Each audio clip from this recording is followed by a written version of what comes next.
মধুময় শ্রীধাম বৃন্দাবনে অনাদি আদি গোবিন্দ বাল্যলীলা সম্পন্ন করবার পর তিনি চলে যান মথুরায়। মথুরায় কংসকে বধ করবার পর ফিরে আসেন গুরুকুলে। সেখান থেকে রাজনীতিবিদ্যা শিখে আবার তিনি চলে যান দ্বারকায়। নিতাই গৌর হরিবল। দ্বারকায় গিয়ে রাজা হয়ে বসে আছেন। এখন আমাদের জানতে হবে মা, ভগবান যে যজ্ঞ করেছিলেন প্রভাস যজ্ঞ, প্রভাস নদীর তীরে, একটা নদীর নাম প্রভাস, সেই নদীর তীরেই হয়েছিল এই যজ্ঞ, যার কারণে এই লীলাটির নাম প্রভাস যজ্ঞ। আমরা জানব যে প্রভাস নদীর তীরে ভগবান কেন যজ্ঞ করেছিলেন, অন্য কোথাও তো করতে পারতেন। কারণগুলো ছোট ছোট করে আমরা জানব। তিনি যজ্ঞ করেছিলেন কেন, অনেক কারণ আছে, অনেক কাহিনী আছে। আমি একটু একটু করে কয়েকটা ঘটনা আপনাদের জানাবো, বিষয় যেগুলো আসল বিষয়, যেগুলো ছোট ছোট করে জানাবো। একটু মন দেবেন কথাগুলোর মধ্যে। তা এই যে যজ্ঞটা হয়েছিল মা, প্রভাস নদীটা কোথায়? গুজরাটে। গুজরাটে একটি জায়গা আছে, ওখানে অনেকেই আছেন আমাদের এই দেশের মানুষ, যে জায়গাটির নাম সৌম্যতীর্থ। এই যে সৌম্যতীর্থে একটি নদী আছে যার নাম ছিল এই প্রভাস। আর সৌম্যতীর্থটা যে হলো কিভাবে হলো না, সেখানে একটা দেবাদিদেব মহাদেবের বিগ্রহ সেবা হয়, যে মহাদেবের নাম সোমনাথ। সেই সোমনাথের নাম অনুসরণে, সেই সোমনাথের নামকরণে ওই জায়গাটির নাম সৌম্যতীর্থ। তা সেই সৌম্যতীর্থে যে নদীটি, এই নদীটির নাম হয়েছিল প্রভাস। তবে প্রভাস নদী, এই যে প্রভাস নামটা কে দিল জানে? আকাশের চন্দ্রদেব, যার ছিল, চন্দ্রদেবের ছিল 27 জন স্ত্রী, তা সত্ত্বেও তিনি যখন গুরুপত্নীর প্রতি দৃষ্টি রাখেন, গুরু বৃহস্পতি তাকে অভিশাপ করেন যে তোমার ক্ষয়রোগ হবে, আর এই ক্ষয়রোগে তুমি এক একদিন এক এক কলা ক্ষয় হতে হতে একদিন তুমি শেষ হয়ে যাবে। এখন গুরু বাক্য তো লঙ্ঘন হতে পারে না। যখনই একদিন যায় ক্ষয় হতে শুরু হয়, ক্ষয় হতে হতে 16 কলা, এক একটা করে কলা যেতে যেতে, আর যখন 1-2 কলা বাকি, তখন 27 জন রমণী মানে তার স্ত্রী, তারা সবাই মিলে ছুটে চললেন ভোলানাথের কাছে। এখন ভোলানাথ কৈলাসে বসে ধ্যানে মগ্ন, দল বেঁধে গেছে। এখন ভোলানাথের সহধর্মিনী, তার নাম কি মা? মা পার্বতী। এই যে 27 জন রমণী ছুটছে, এই 27 জন রমণী কিন্তু মা পার্বতীর সম্পর্কে বোন হয়। এবার বলুন, যদি মা পার্বতী দিদি হবেন, তাহলে ভোলানাথ সম্পর্কে কি হবেন? জামাই বাবু। তাহলে 27 জন শালী ছুটছে কোথায়? কৈলাসে। হ্যাঁ, বিপদে পড়েছে তো মা, এদিকে মহাদেব তো ধ্যানে মগ্ন, 27 জন শালী গিয়ে হাজির। জামাই বাবু, ও জামাই বাবু, ও জামাই বাবু, ও জামাই বাবু।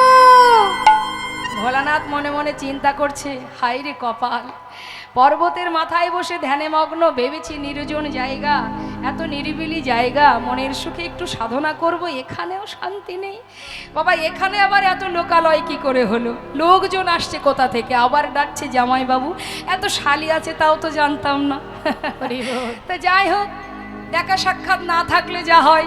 তা কি হয়েছে? বিপদে পড়েছি, বুঝতেই পেরেছি। বিপদ ছাড়া কি আর পর্বতের ওপরে কেউ আসে? তা কি হয়েছে কি, আমার স্বামী, আমাদের স্বামী গুরুপত্নীর প্রতি আকৃষ্ট হওয়াতে গুরুদেবের অভিশাপ লেগেছে। সে যে ক্ষয় হতে চলেছে, স্বামী যদি মারা যায়, আমরা 27 জন রমণী, কে আমাদের বাঁচাবে, কে রক্ষা করবে, কে আমাদের দেখাশোনা করবে, সম্মান রক্ষা করবে? কোথায় যাব আমরা, কার আশ্রয় নেব আমরা? মহাদেব বললেন, তাই তো, এ তো ঘোরতর ব্যাপার, কিন্তু তোমরা যেহেতু শালী, একটা তো উপায় বের করতেই হবে। এক কাজ করো, স্বামীর একটা কলাও কি বেঁচে আছে? আছে। শিগগিরই নিয়ে আমার মাথায় যে জটা, এর মধ্যে গঙ্গা বাঁধা আছে, এই গঙ্গার জলের মধ্যে রেখে দিও। আর তোমরা সবাই মিলে চলে যাও তোমাদের গুরুদেবের কাছে, সেখানে গিয়ে তোমরা জানাও যে কি করে যে তোমার পতির প্রাণ তোমরা ফিরে পাবে, চরণ ধরো গুরুদেবের। এখন 27 জন রমণী কি করেছে, স্বামীকে ভোলানাথের মাথায় জটার মধ্যে রেখে দিয়ে চললেন ভোলানাথ গুরুদেবের কাছে। গুরুদেবের কাছে গিয়ে চরণ ধরে পড়েছে মা, চরণ ধরে কাঁদছে, গুরুদেব আমরা তো কোনো অপরাধ করিনি, করেছে আমাদের স্বামী, কিন্তু তার জন্য আমরা কেন সাজা পাবো? স্বামী চলে গেলে আমরা কোথায় থাকবো, কার আশ্রয়ে থাকবো, কে দেখবে আমাদের 7 জন রমণী, এই 27 জন রমণী, আমাদের কি উপায় হবে? তখন মহাদেব গুরুদেব মনে মনে চিন্তা করলেন, কথাটা তো মন্দ নয়, এদের তো কোনো দোষ নেই, কিন্তু এখন উপায়? বলে উঠলেন, দেখো যদি একটা কলাও বেঁচে থাকতো আমি কোনো না কোনো উপায় তোমাদের দিতাম, আর তো কিছু করার নেই। গুরুদেব আপনি তো বলুন কি করা যায়, যাই হোক আপনি বলুন, যদি বেঁচে থাকে তাহলে তো স্বামীর প্রাণটা ফিরে পাবে। বেশ, স্বামীর যদি একটা কলাও বেঁচে থাকে তাহলে ওই সৌমতীর্থে যে নদী আছে ওই নদীতে তাকে স্নান করাও, স্নান করালে তবেই তোমার প্রতি পুনরায় পুণ্যজ্যোতি ফিরে পাবে। তাই গৌর হরি বল। যেই না বলা, দেরি না করে মহাদেবের মস্তক থেকে সেই একটি কলা নিয়ে যেই না নদীতে স্নান করালো, আবার পুনরায় তিনি পুণ্যজ্যোতি ফিরে পান। খুশি হয়ে চন্দ্রদেব তাকে আশীর্বাদ স্বরূপ নাম দিলেন, তুই আমার পুণ্যজ্যোতি ফিরিয়ে দিয়েছিস, তাই তোর নাম হবে প্রভাস। নিতাই গৌর হরি বল, হরি বল। প্রভা যুক্ত আস, আবার পুনরায় আমি আমার জীবন ফিরে পেয়েছি, পুনরায় জ্যোতি ফিরে পেয়েছি, তাই তোর নাম দিলাম প্রভাস।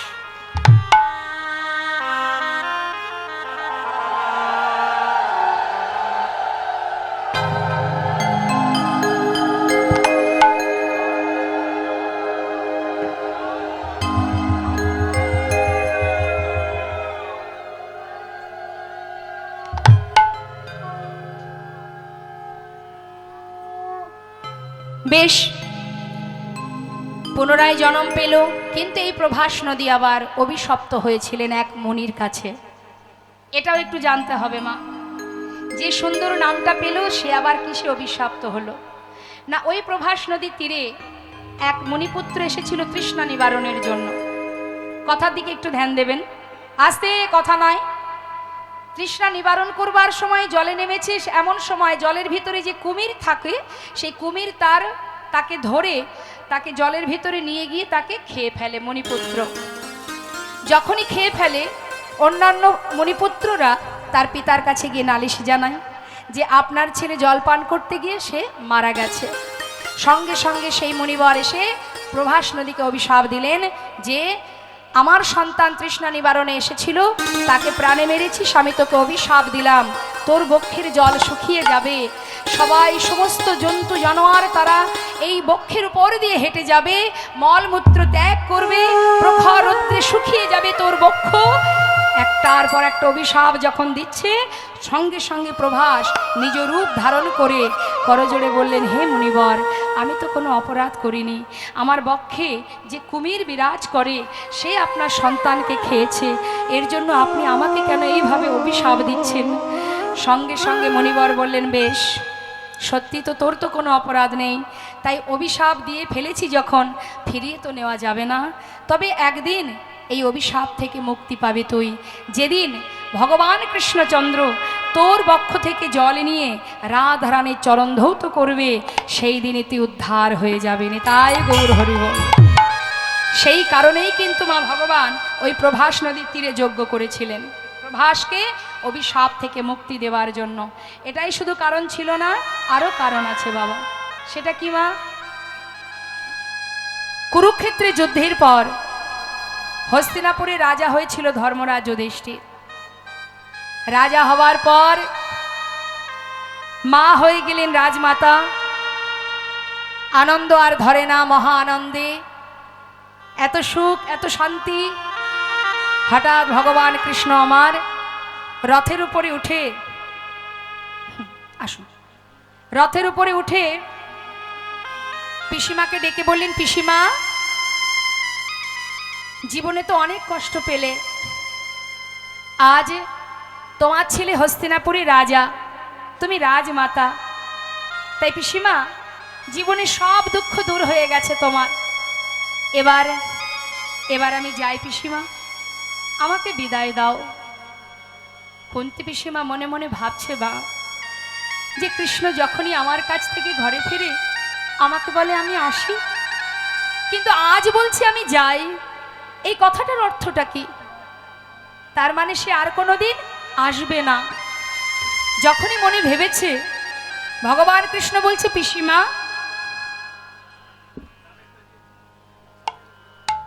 পিসিমা যাবার আগে আমি তোমায় বর দিয়ে যাব।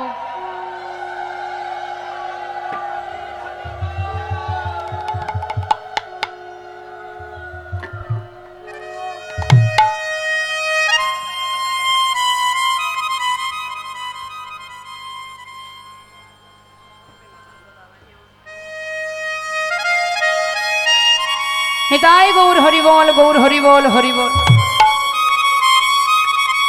তো মা যখনই গোবিন্দ বলেছে, পিসিমা বিদায় নেবার আগে তুমি আমার কাছে কিছু চেয়ে নাও, আজকের দিনে তুমি যা চাইবে যাওয়ার আগে আমি তোমাকে সেটা দিয়ে যাব। কুন্তী পিসিমা দাঁড়িয়ে দাঁড়িয়ে মনে মনে ভাবছে, মা যে কৃষ্ণ কোনোদিন এমন কথা বলে না, আজ কেন এমন কথা বললো? আমি যাই, তবে কি আজ চলে গেলে আর কোনোদিন আসবে না? দাঁড়িয়ে দাঁড়িয়ে পিসিমা বলে উঠলেন, কৃষ্ণ তুমি চলে যাবে? সত্যি তো, আজ তো আমার আনন্দের সীমা নেই। আমার ছেলে কত বড় রাজা, হস্তিনাপুরের রাজা, আর তো কোনো দুঃখ নেই আমার, তাই তো তুমি চলে যাচ্ছ।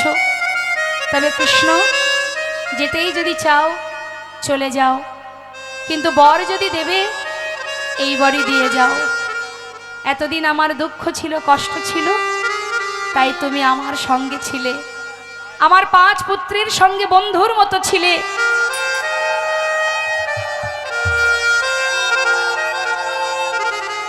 কিন্তু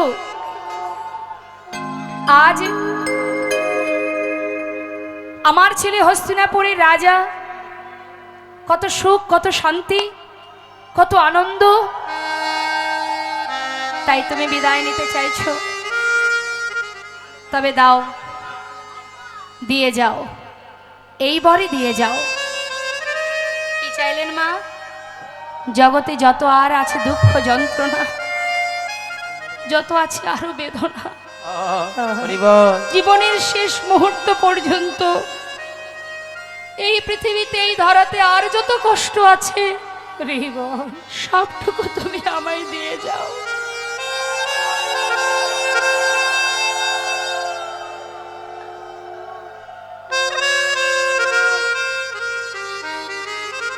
জীবনের আর যে কটা দিন আমি বেঁচে থাকবো, এতটুকু সুখ যেন না পায়, যে সুখ পেলে চিরতরে কৃষ্ণহারা হতে হয়, সে সুখ তো আমি চাই না। কানাই, বেশ কৃষ্ণ শুধু এইটুকু দিয়ে যাও, যত দুঃখ যন্ত্রণা সেগুলো আমাকে দিয়ে যাও। পাশে দাঁড়িয়ে আছে ভীম। ভীম বলছে, মা সারা জীবন তোমাকে নিয়ে বনে বনে কাটিয়ে এত কষ্ট, এত দুঃখ, এত যন্ত্রণা পেলাম, সবে মাত্র দাদা রাজা হলো, তোমার কি স্বাদ মেটেনি? আবার তুমি দুঃখ চাইছো কেন? মা বলে উঠলেন, ওরে ভীম, এতদিনে দুঃখ ছিল তাই কৃষ্ণ ছিল, আজ সুখের নাগাল পাওয়া মাত্রই কৃষ্ণ হারা হতে হচ্ছে বাবা। ওই সাধের সিংহাসনে বসে যদি কৃষ্ণ হারা হতে হয়, সে সিংহাসন আমি চাই না। যুধিষ্ঠির সিংহাসন থেকে নেমে আয়, নেমে আয় সিংহাসন থেকে। যে সিংহাসনে বসলে কৃষ্ণ হারাতে হয় সে সুখ আমি চাই না। আর যে কদিন পৃথিবীতে বেঁচে থাকবো সে কটা দিন জঙ্গলেই কাটাবো বাবা।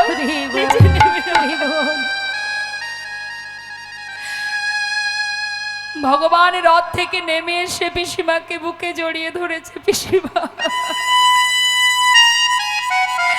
এত কষ্ট পেয়েছো জীবনে, তাও তোমার স্বাদ মেটেনি,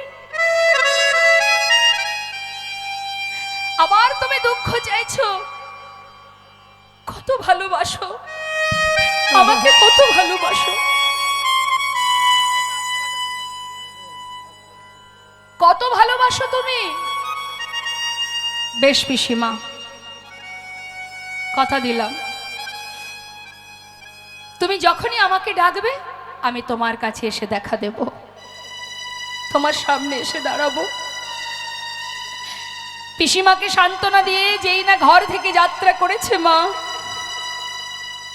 বেশ কিছুটা পথে যাবার পর আর এক মা চিৎকার করে উঠলেন, চিৎকার করে ডাকছে মাধব,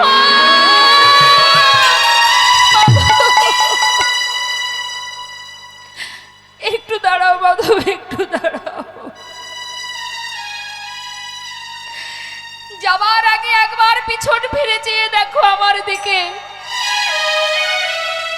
আমাকে চিনতে পারছো তুমি? ভালো করে চেয়ে দেখো। আমি কে বলো তো?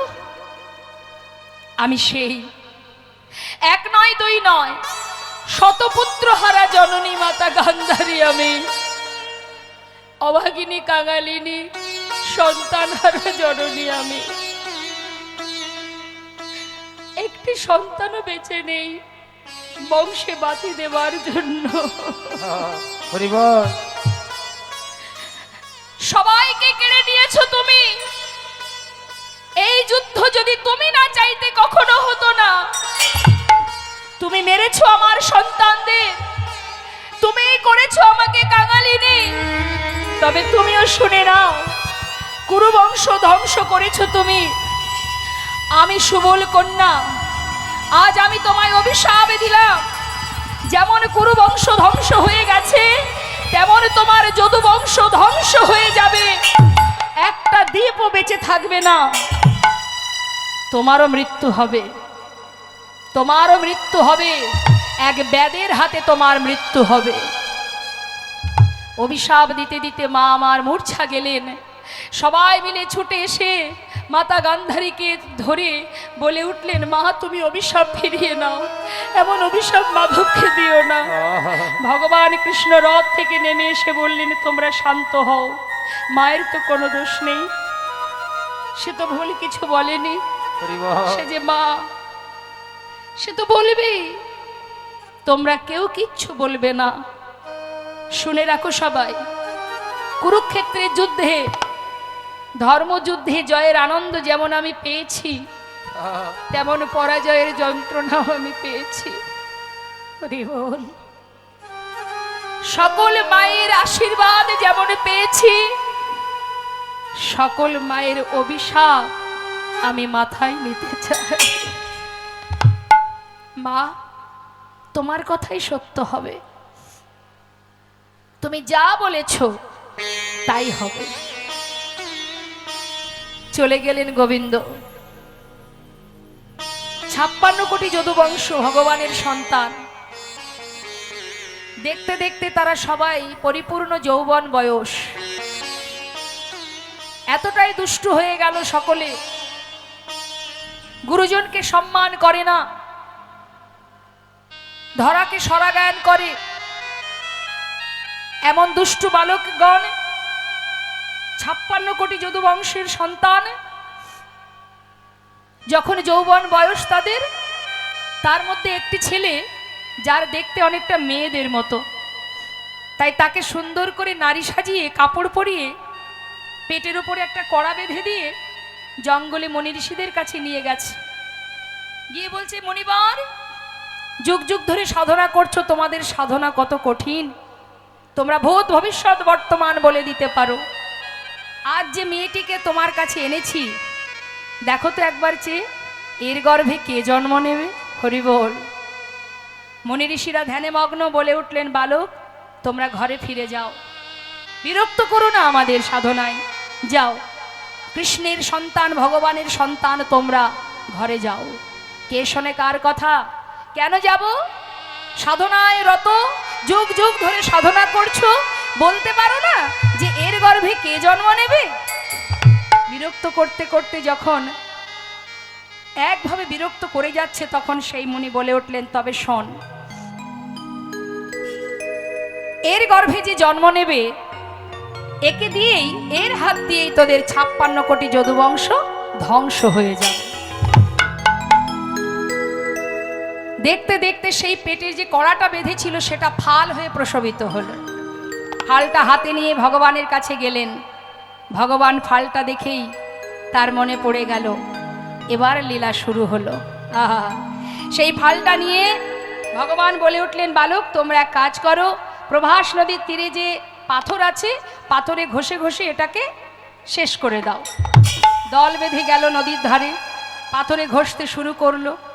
করতে করতে যখন আর এতটুকু বাকি, তখন চিন্তা করছে এটা দিয়ে আর কি বা হবে, জলে ফেলে দিল। আর ওই যে যতক্ষণ ঘষছিল মা, ফেনা বাহির হচ্ছিল। সেই ফেনাগুলো নদীর ধার বরাবর যত যায় সেখান থেকে নল খাগড়ার গাছ তৈরি হয়। এবার ওই যে ছোট্ট ফাল, এতটুকু একটা ছোট্ট টুকরো, চিন্তা করছে কি আর হবে এটা দিয়ে, ফেলে দিয়েছে জলে। আর সেই জলের ভিতরে ছিল এক মাছ যার নাম রাঘব বোয়াল। সে কিন্তু সেই ফালটাকে গিলে খেয়েছে। এবার যেই না গিলে খেয়েছে, এদিকে ধীবরেরা মাছ ধরতে গিয়ে জালের মধ্যে মাছটাকে পেয়েছে। কি অপূর্ব লীলা দেখুন, মাছটাকে কর্তন করা মাত্রই ফালটা আবার বাইরে বেরিয়ে এসেছে। ঘুরে ফিরে যাচ্ছে কোথায় না, ওই যে জঙ্গলে ফেলে দিল ধীবরেরা, কি করবে ফাল দিয়ে, জঙ্গলে ফেলে দিয়েছে। আর সেখান থেকে কুড়িয়ে পেয়েছে জরা নামের এক ব্যাধ। নিতাই গৌর হরি বল। এই যে জরা নামের ব্যাধ, এ ছিল কে না, এ ছিল ত্রেতা যুগে বালির পুত্র অঙ্গদ। এই বালিপুত্র অঙ্গদ, সে জানতো না যে আমার পিতাকে পিছন থেকে তীর মেরে হত্যা করেছে কে, জানতো না। তা বালিপুত্র অঙ্গদ একদিন ভগবানের কাছে, মানে মা সীতাকে উদ্ধার করবার জন্য অনেকভাবেই সেবা করেছিলেন অঙ্গদ। খুশি হয়ে প্রভু রামচন্দ্র বলেছিল, অঙ্গদ তুমি এত উপকার করেছো, এতটাই সেবা দিয়েছো আমাকে, আমি খুশি হয়ে তোমাকে কিছু বর দিয়ে যাব, তুমি বর চেয়ে নাও। তখন সেই বালিপুত্র অঙ্গদ বলেছিল, হে প্রভু, যদি তুমি বরই দিতে চাও তাহলে এই বর দিয়ে যাও, যে বিনা যুদ্ধে বিনা কারণে পিছন দিক থেকে তীর মেরে আমার পিতাকে হত্যা করেছিল, আমিও তাকে তীর মেরে হত্যা করতে চাই। তাই গৌর হরি বল। ভগবান বললেন তথাস্তু, তাই হবে। আহা, তাহলে মা সীতাকে উদ্ধার করবার জন্য প্রভু রামচন্দ্র যে কর্ম করেছেন, তার জন্য তিনি সাজা গ্রহণ করলেন। আর আমরা জানতে অজান্তে অপরাধের পর অপরাধ করে যাচ্ছি। আমরা কি করে জানবো আমাদের জন্য কত সাজা লেখা আছে? জানি না কত অপরাধ জীবনে করেছি, তার জন্য এখনো কত সাজা পেতে হবে। তবে সাজা যদিও বা পাই, যেন তোমায় ভুলে না যাই, এটাই যেন কামনা থাকে, যেন প্রভু তোমায় ভালোবাসতে পারি। কারণ তুমি দুঃখেরও সাথী, সুখেরও সাথী। তুমি কোনোদিন আমার পাশ থেকে যাবে না, সবাই চলে গেলেও তুমি থাকবে আমার পাশে। এই কথাটা কে বলেছিল? কবিগুরু রবীন্দ্রনাথ ঠাকুর।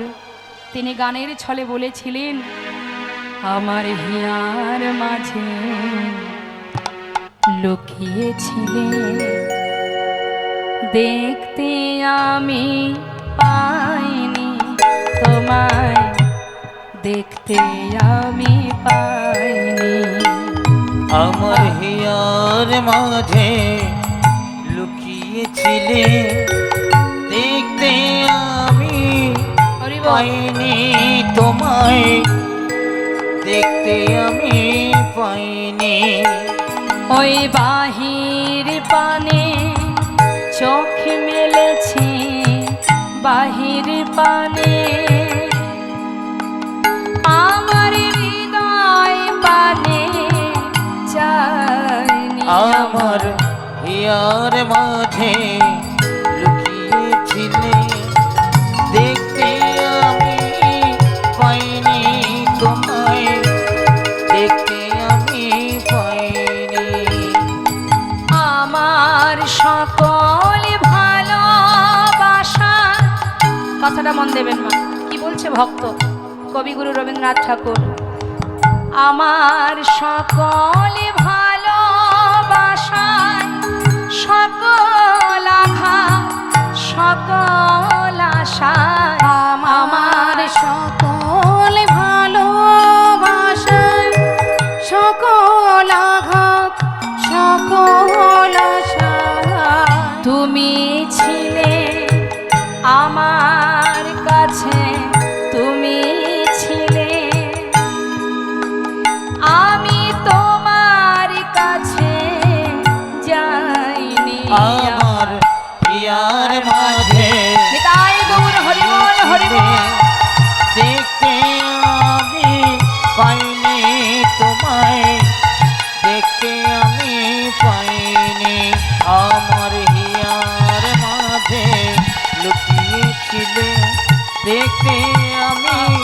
পাইনি তোমায় দেখতে আমি পাইনি।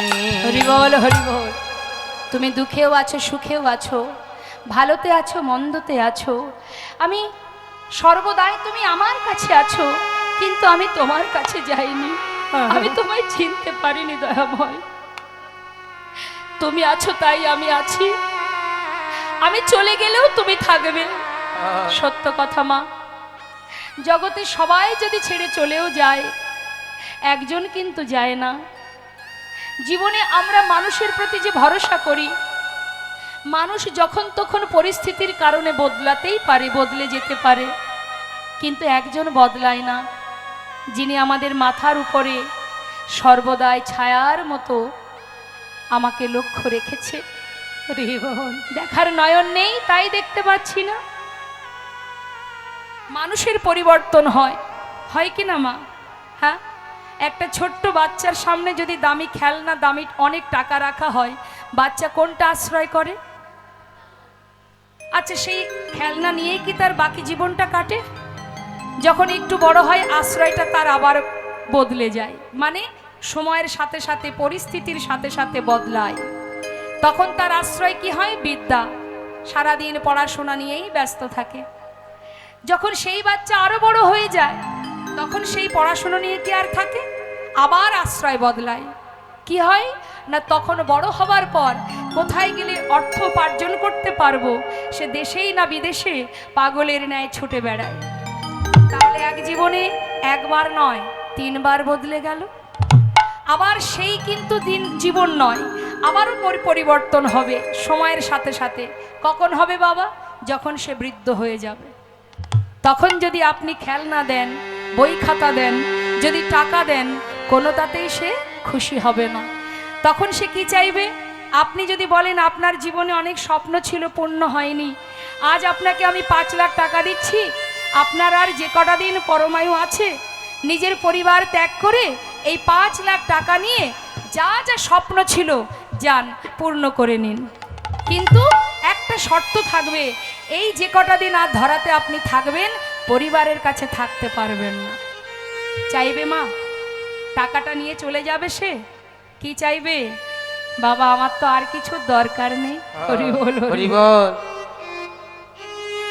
আমি আর কিছু চাই না, যে কটা দিন আছি যেন নিজের জনে, ছেলে মেয়ে আত্মীয় পরিজনে, কন্যা নাতি সবাইকে নিয়েই দিন কটা কাটাতে পারি। তখন টাকার লোভ দেখালেও সে আর সেখান থেকে যাবে না। তাহলে মানুষ বারবার পরিস্থিতির সাথে সাথে বদলে যায়, সবাই বদলে যায়, একজন বদলায় না। হরি বল হরি বল। প্রতিটা মুহূর্ত ভক্তের বোঝা ভগবানই বয়। আজ মাতা গান্ধারীর অভিশাপের কথা তিনি মাথায় রেখে দিলেন। কিভাবে নিজেকে নিজের লীলা সম্বরণ করে তিনি অপ্রকট হবেন, কিভাবে প্রভাসের তীরে যজ্ঞ হবে, কিভাবে 56 কোটি যদুবংশ ধ্বংস হবে, সবই তার মাথার মধ্যে চিন্তা। এই 56 কোটি যদুবংশ ধ্বংস হয়েছিল কি করে মা? প্রভাস নদীর তীরে যেদিন যজ্ঞ হয়, সবাই গিয়েছিলেন যজ্ঞে। সুরধ্বনি আহা, ওই প্রভাস নদীর তীরে যখন কিনা ওই একে অপরের সঙ্গে কথা কাটাকাটি করতে থাকে, তারপরে তাদের মধ্যে হাতাহাতি হবে, মারামারি হবে। আর ওই যখনই মারামারি করবে, লাঠালাঠি করবে, লাঠি তো নেই প্রভাস নদীর তীরে, লাঠি কোথায়? ওই যে নল খাগড়ার গাছগুলো আছে, সেটাকে একটা একটা করে তুলে যে যাকে মারবে সেই সেখানে প্রাণ হারাবে। এইভাবে 56 কোটি যদুবংশ ধ্বংস হবে। আর গোবিন্দ প্রভাস তীরে যজ্ঞ সম্পূর্ণ করবার পর তারপরে তিনি জঙ্গলের মধ্যে নিম্ন বৃক্ষের ডালে বসে থাকবেন, চরণটা দুলবে।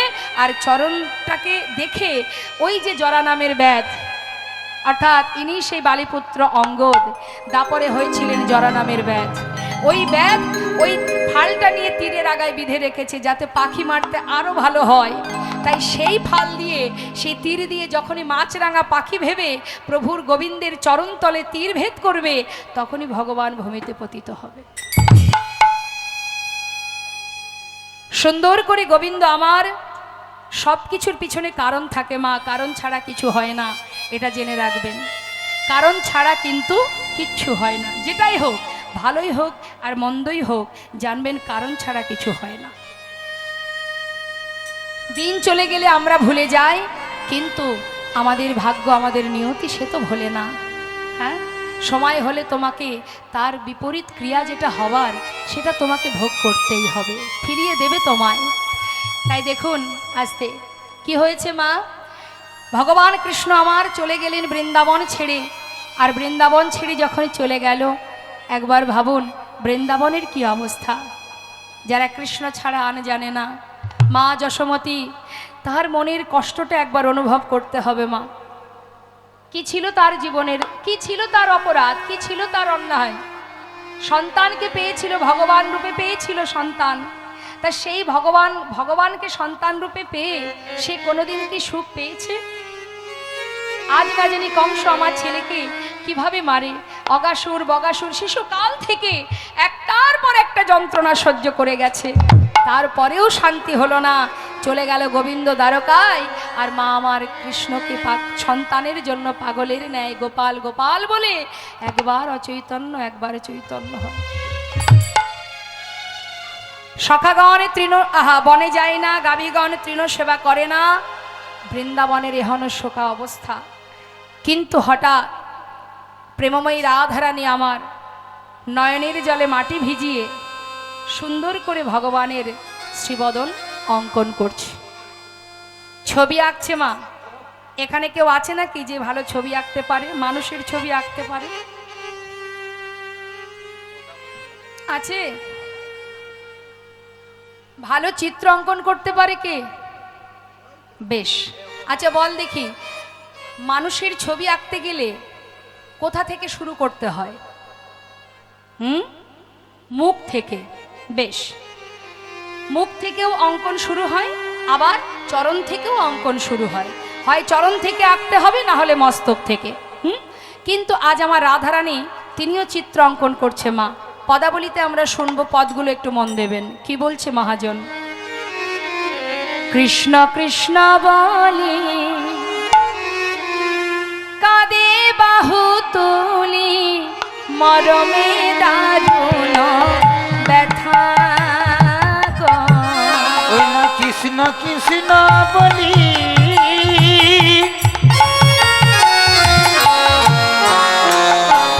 ওরাই কাঁদে বাহু তুলি, মনমে দারুণ ব্যথা। মৃত্তিকায় উপরে মূরতি আঁকিয়া কহে তার শনে কথা। মৃত্তিকা উপরে মূরতি আঁকিয়া কহি তার শনে কথা। মৃত্তিকার উপরে মাটি ভিজিয়ে চোখের জলে গোবিন্দের মূর্তি অঙ্কন করছে, আর তার সঙ্গে গুনগুন করে কথা বলছে।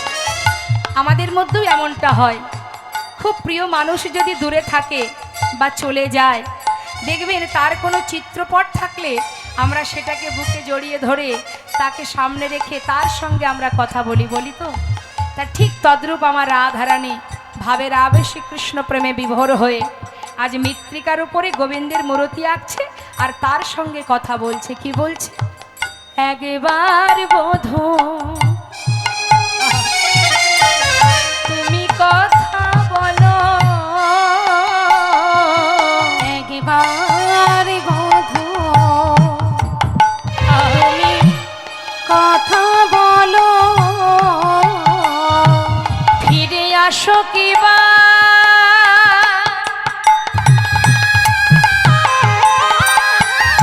বধূ হে।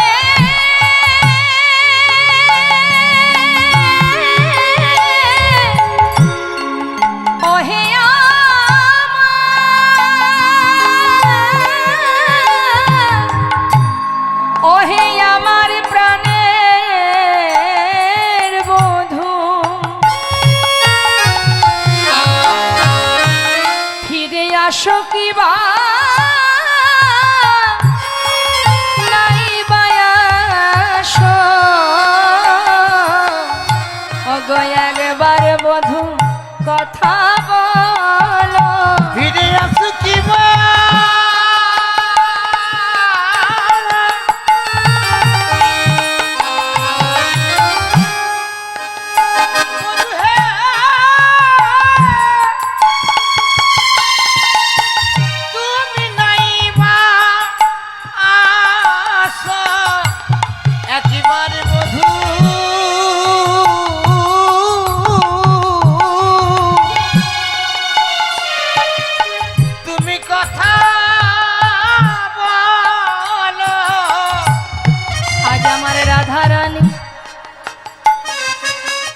গোবিন্দের চিত্র অঙ্কন করে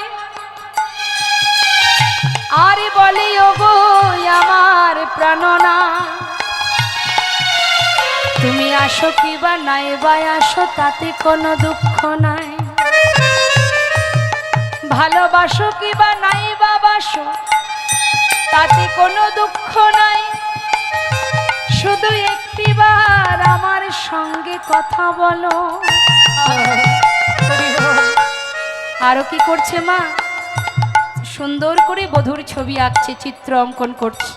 তা সবার আগে কোথা থেকে এঁকেছে দেখুন, কোমরটা আগে এঁকেছে। হা হা হা, আঁকি আসে কটি পরাই ঘটি, কত না যতন করি, ওই না আঁকিয়াছে কুটি পরাইয়া ধুটি, কত না যত্ন করি। কোমরটা এঁকেছে মা, আবার ধটি বেঁধে দিয়েছে, দিয়ে এবার কি করেছে, নাভি সরোবর দেখো আকিল পাতার পর, কত না যত্ন করি গো। নাভি সরোবর আকিল তার পর, কত না যতন করি। যেই না কোমরটা এঁকেছে বাবা, নাভি সরোবর অঙ্কন করেছে, পাশে ছিল কারা, সখীগণ বলে উঠলেন, রাধে এই রাধে, রায় কি রে, কি এঁকেছিস তুই, এটা কেমন আঁকাচ্ছিলি রে, গুরু ধরে অঙ্কন শিখেছিলি সব ভুলে গেছিস। আরে বাবা, যদি কেউ চিত্র অঙ্কন করে সে হয় মস্তক থেকে আঁকে, না হলে চরণ থেকে আঁকে, তুই মাঝখান থেকে অঙ্কন করছিস কেন? কি রে রাধে, কি হয়েছে বল দেখি, তোর কি মাথা ঠিক আছে? আহা, শ্রীমতী রাধা রানী বলিছে ললিতা রে, না নাই আমি অঙ্কন ভুলি নাই, কেন জানিস আমি চরণ বা মস্তক আঁকি নাই। কি, কেন আঁকিসনি? যদি আমি বধুর বদন আঁকি, আমার পরাণ বধুর জুড়া ভরু বাঁকা নয়, যদি একবার আমার নয়নে যায়, আমি আর অঙ্কনে পারবো না রে। আচ্ছা মানলাম, বদন আঁকলে হয়তো তুই তার চোখের দিকে তাকালে আঁকতে পারবি না, চরণ আঁকলে তো সমস্যা ছিল না, চরণ থেকে আঁকলি না কেন?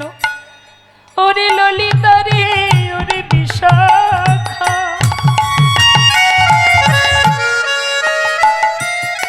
এই বৃন্দাবনে আমার প্রাণনাথ, সে যে আমায় ছেড়ে চলে গেছে, আবার যদি চিত্র অঙ্কন করি, যদি সবার আগে চরণ আঁকি, আবার যদি আমায় ছেড়ে চলে যায়, আমি কি নিয়ে ব্রজে রইব, আমি কি নিয়ে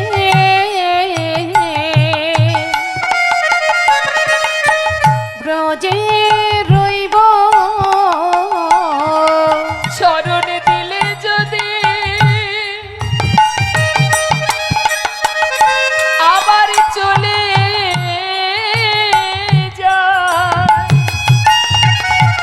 সখী কি নিয়ে আমি এই ব্রজে রহিব। চরণ দিলে যদি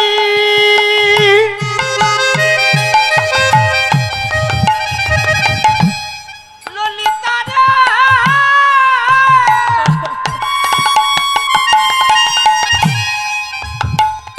আমি কি নিয়ে বোঝে রইব,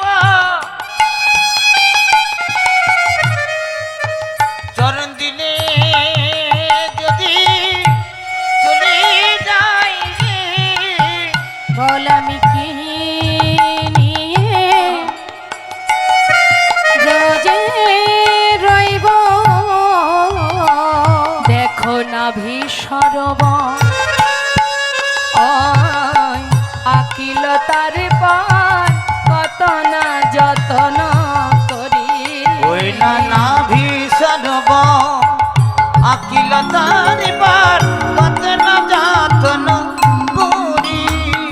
জয় রাধে রাধে রাধে রাধে রাধে হরে হরিদাস শ্রীকৃষ্ণ দাসী তোর মতো ভজন জগতে কে বাজারে বল। আর আমরা কিছু বলবো না। এবার কি আগবিদায়? রাধারানী এবার নাভি সরোবর এঁকে একটু একটু করে উপরের দিকে উঠছে। এবার কি এঁকেছে মা? বাহু দুটি আঁকি ছলো ছলো আঁকি আহা, দেখো বাঁশিটি দিল সেই করে ওই না বাহু দুটি আঁকি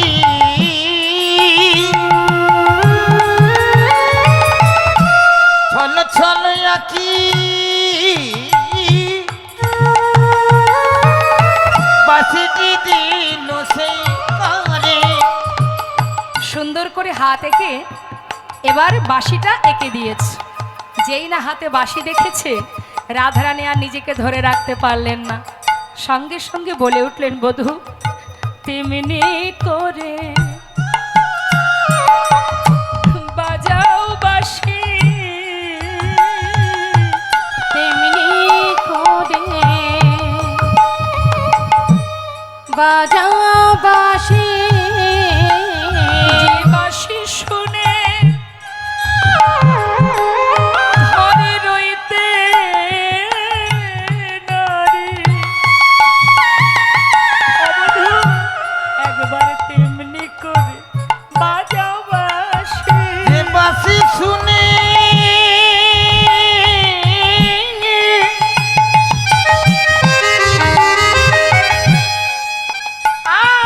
আমি রইতে না রে।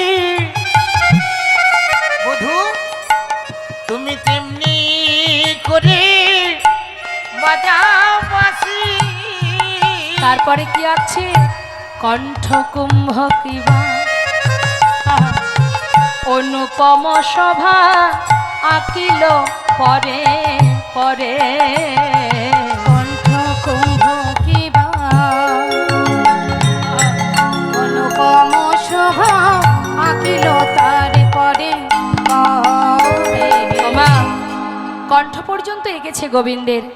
ভগবানের কণ্ঠ পর্যন্ত যেই না আঁকা হয়ে গেল, বাকি থাকলো কি আর? শ্রীবদন। এবার রাধারানী আমার নিজ হাতে মাটির উপরে বদনটা এঁকেছে। বদনখানা আঁকা মাত্রই সেই বদনের উপরে নিজের বদনটা রেখেছে। বদনটা রেখে তার সঙ্গে কথা বলছে। মুখে মুখ দিয়া কাঁদিয়া কাঁদিয়া কহে তার সনে কথা। মুখে মুখ দিয়া কাঁদিয়া কাঁদিয়া কহে তার সনে কথা। কহে যদুনা কহে প্রাণনা দেখো গরাধার ব্যথা। ওই না কহে যদুনা কহে প্রাণনা দেখো না রাধার ব্যথা।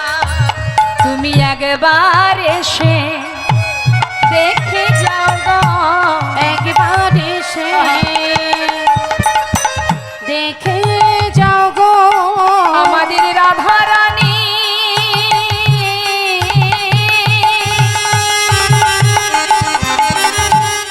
ও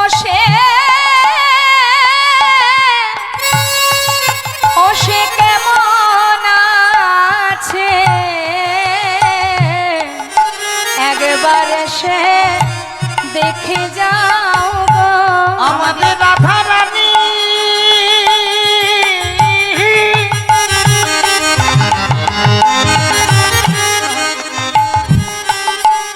কেমন আছে তুমি একবারে সে দেখে যাও গো। আমাদের রাধারানী কেমন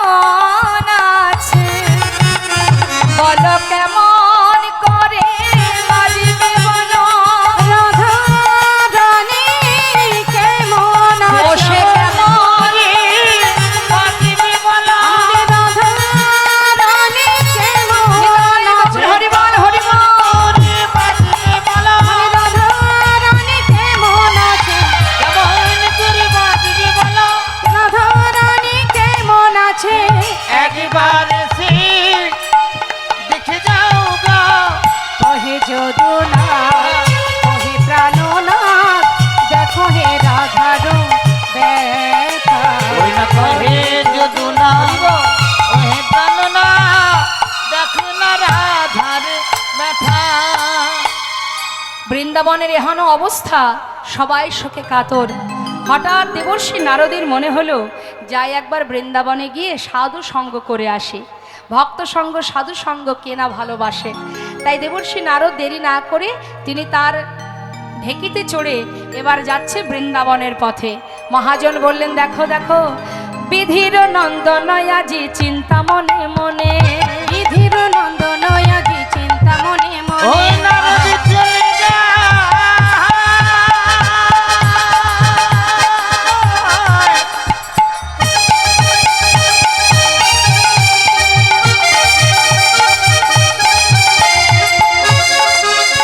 নারদ চলে যায়।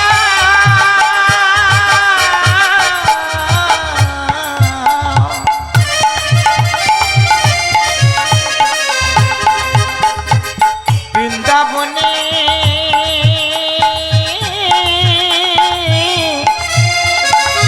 পথে পথে হে হে হে হে হে হে হে বিধির নন্দন আজি চিন্তা মনে মনে। আহা বিধির নন্দন আজি চিন্তা মনে ওই মনে।